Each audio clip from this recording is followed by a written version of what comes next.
Canto 5. The faithful knight in equal field subdues his faithless foe, whom false Douce saves, and for his cure to hell does go.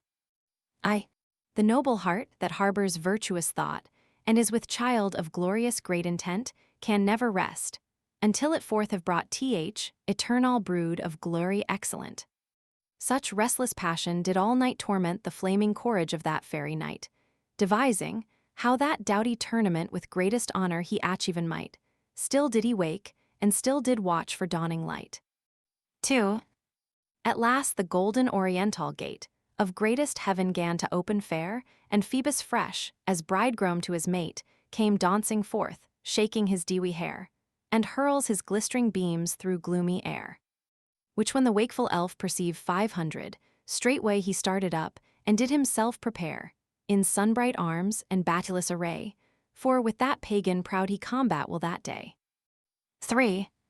And forth he comes into the commune hall, where early wait him many a gazing eye to weet what end to stronger knights may fall.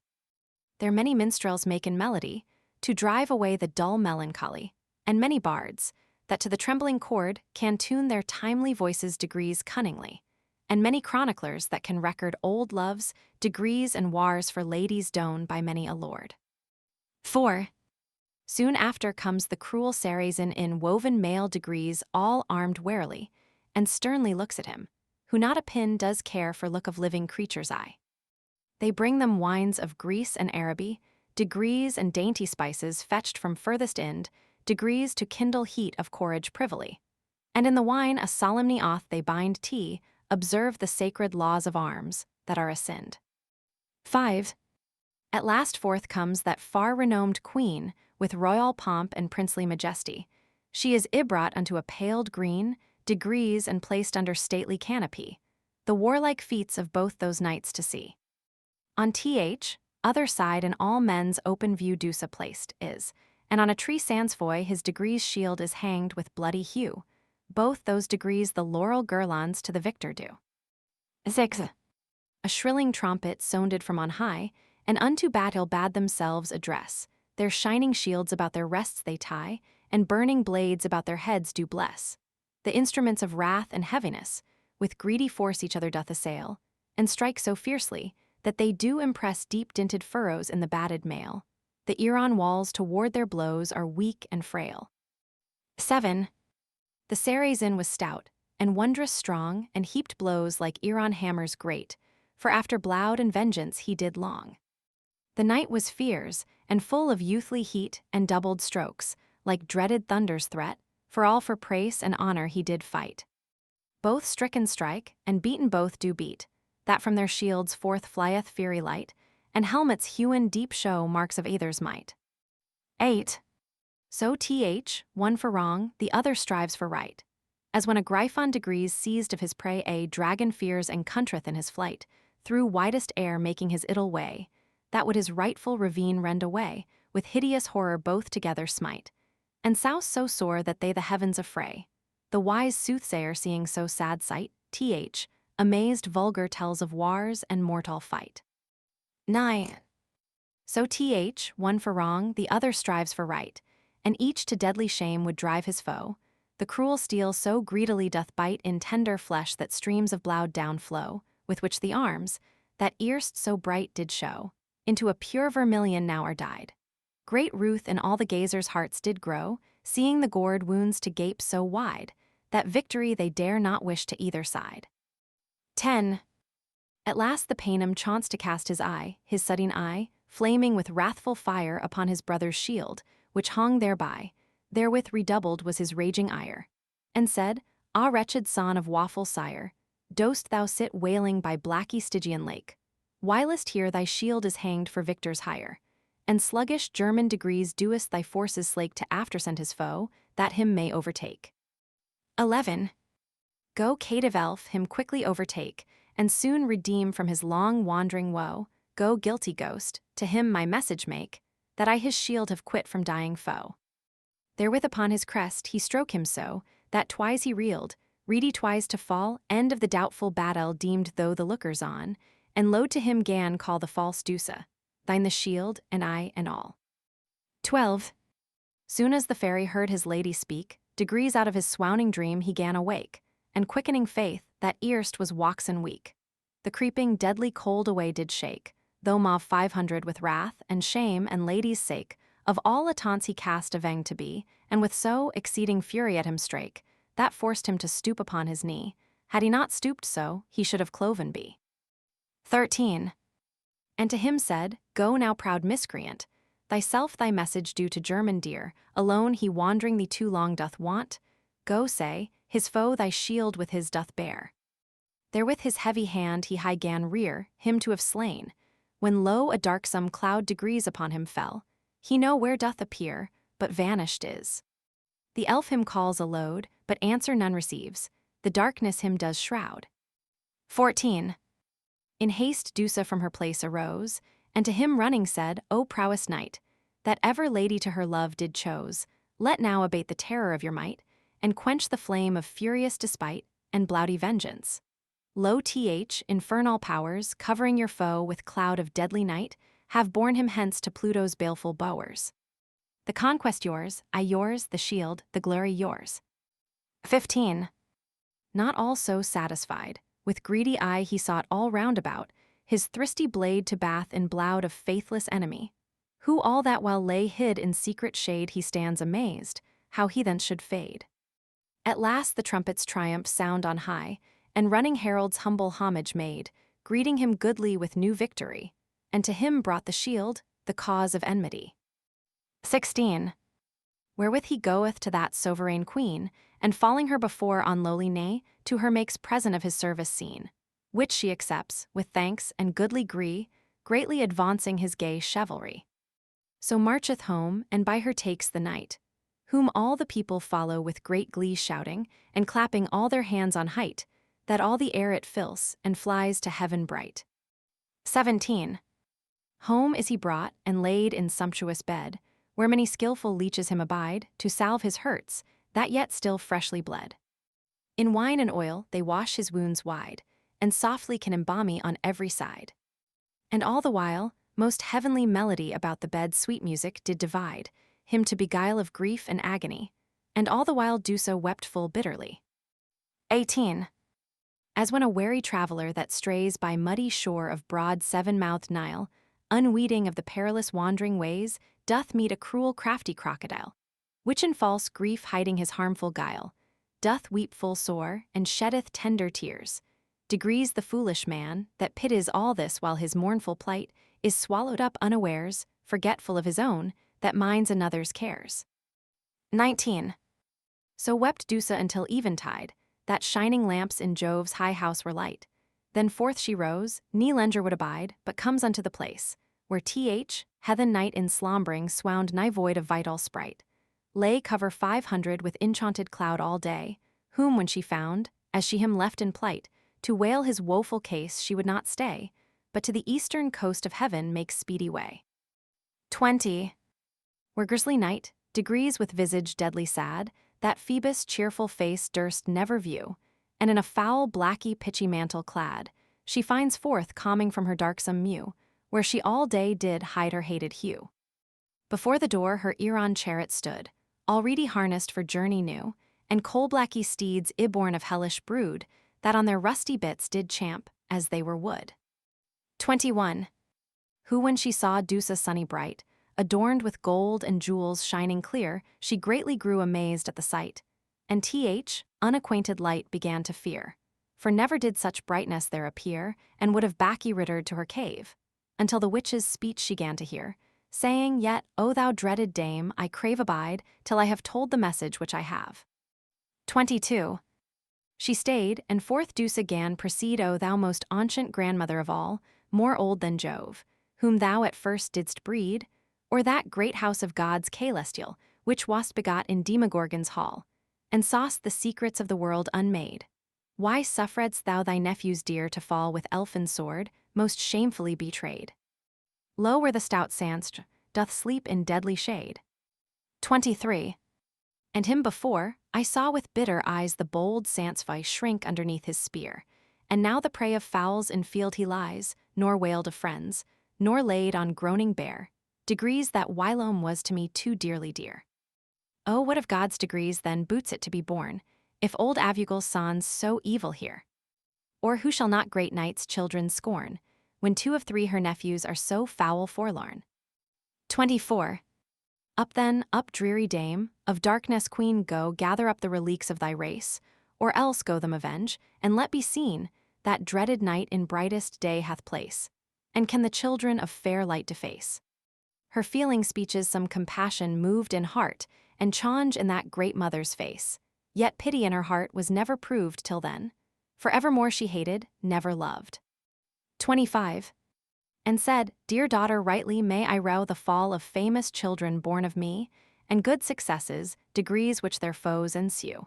But who can turn the stream of destiny, or break the chained degrees of strong necessity, which fast is tied to Jove's eternal seat? The sons of day he favoureth, I see, and by my ruins thinks to make them great. To make one great by others' loss is bad excheat. 26. Yet shall they not escape so freely all, for some shall pay the price of others' guilt, and he the man that made Sansfoy to fall shall with his own blowed degrees price that he has spilt. But what art thou, that tell'st of nephews kilt? I that do seem not I Dusa am. Quoth she, however now in garments gilt, and gorgeous gold arrayed I to thee came, Dusa I, the daughter of deceit and shame. 27. Then bowing down her aged baccy, she kissed the wicked witch, saying, In that fair face the false resemblance of deceit I wist did closely lurk. Yet so true-seeming grace it carried, that I scarce in darksome place could it discern, though I the mother be of falsehood, and root of Ducie's race. O welcome child, whom I have longed to see, and now have seen unwares. Lo now I go with thee. 28. Then to her Errour wagon she betakes, and with her bears the foul well-favoured witch, through mirksome air her reedy way she makes. Her twyfold team, of which 2 blacky as pitch, and 2 were brown, yet each to each unlick, did softly swim away, ne ever stamp, unless she chanced their stubborn mouths to twitch, then foaming tar, their bridles they would champ, and trampling the fine element would fiercely ramp. 29. So well they sped, that they be come at length unto the place, whereas the Paynim lay, devoid of outward sense and native strength, covered with charmed cloud from view of day and sight of men, since his late luckless fray.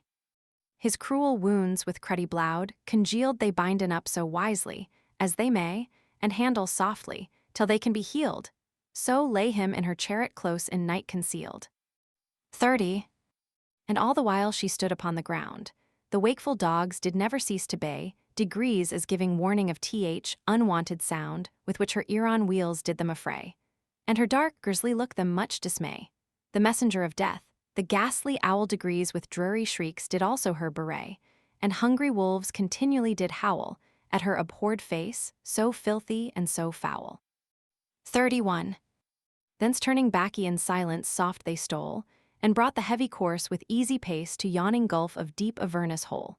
Degrees by that same hole an entrance dark and base, with smoke and sulphur hiding all the place, descends to hell. Their creature never passed, that baccy returned without heavenly grace, but dreadful furies which their chains have brast, and damned sprites sent forth to make ill men aghast. 32. By that same way the direful dames do drive their mournful chariot, filled with rusty blood, and down to Pluto's house are come by live, which passing through, on every side them stood the trembling ghosts with sad amazed mood, chattering their Errour teeth, and staring wide with stony eyes. And all the hellish brood of fiends infernal flocked on every side, to gaze on earthly wight that with the night durst ride. 33. They paw the bitter waves of Acheron, where many souls sit wailing woefully, and come to fiery flood of Phlegethon, whereas the damned ghosts in torments fry, and with sharp shrilling shrieks do bootless cry, cursing high Jove, the which them thither sent. The house of Endel's pain is built thereby, in which 10,000 sorts of punishment the cursed creatures do eternally torment. 34. Before the threshold dreadful Cerberus degrees his 3 deformed heads did lay along, curled with 1,000 adders venomous, and lealed forth his blouty flaming tongue. At them he gan to rear his bristles strong, and felly gnar, until day's enemy did him appease. Then down his tail he hung and suffered them to passen quietly, for she in hell and heaven had power equally. 35. There was Ixion turned on a wheel, degrees for daring tempt the Queen of Heaven to sin. And Sisyphus and huge round stone did reel against an hill, Nemite from labor lin, their thirsty Tantalus hung by the chin. And Tydeus fed a vulture on his maw, Typhoeus joints were stretched on a gin, Theseus condemned to Endel's slough by law, and 50 sisters water in leak vessels draw. 36. They all beholding worldly wights in place, leave off their work, unmindful of their smart to gaze on them, who forth by them do pace, till they be come unto the furthest part, where was a cave erot by wondrous art, deep, dark, uneasy, doleful, comfortless, in which sad Aesculapius degrees far apart imprisoned was in chains remediless, for that Hippolytus rent course he did redress. 37. Hippolytus a jolly huntsman was that wont in chariot chase the foaming boar. He all his peers in beauty did surpass, but ladies' love as loss of time forbore. His wanton stepdame loved him the more. But when she saw her offered sweets refused, her love she turned to hate, and him before his father fierce of treason false accused, and with her jealous terms his open ears abused. 38. Who all in rage his sea god sire besought, some cursed vengeance on his son to cast, from surging gulf 2 monsters straight were brought, with dread whereof his chasing steeds aghast, both chariots swift and huntsmen overcast. His goodly corps on ragged cliffs errant was quite dismembered, and his members chaste scattered on every mountain as he went. That of Hippolytus was left no monument. 39. His cruel stepdame seeing what was done, her wicked days with wretched knife did end, in death avowing innocence of her son, which hearing, his rash sire began to rend his hair, and hasty tongue that did offend. Though gathering up the relics of his smart, by Dian's means, who was Hippolyte's friend, them brought to Aesculape, that by his art did heal them all again, and joined every part. 40.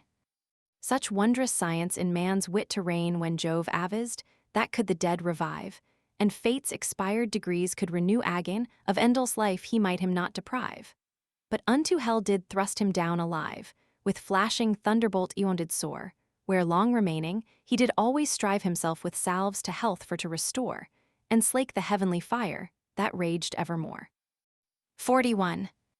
Their ancient night arriving, did alight from her nigh weary wain, and in her arms to Aesculapius brought the wounded knight, whom having softly disarrayed of arms, though gan to him discover all his harms, beseeching him with prayer, and with praise if either salves, or oils, or herbs, or charms a fordon white from door of death mote raise, he would at her request prolong her nephew's days.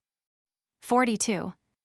Ah dame, quoth he, thou temptest me in vain, to dare the thing, which daily yet I row, and the old cause of my continued pain with like attempt to like end to renew.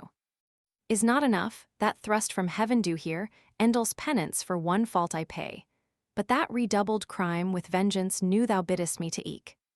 Can night defray the wrath of thundering Jove, that rules both night and day? 43.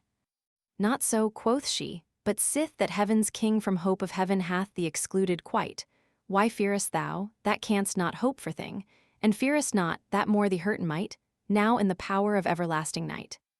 Go to then, O thou far-renowned son of great Apollo, show thy famous might in medicine, that else hath to thee won great pains, and greater praise, degrees both never to be done. 44. Her words prevailed, and then the learned leech his cunning hand gan to his wounds to lay, and all things else, the which his art did teach, which having seen, from thence arose away the mother of dread darkness, and let stay Avugul's son there in the leech's cure.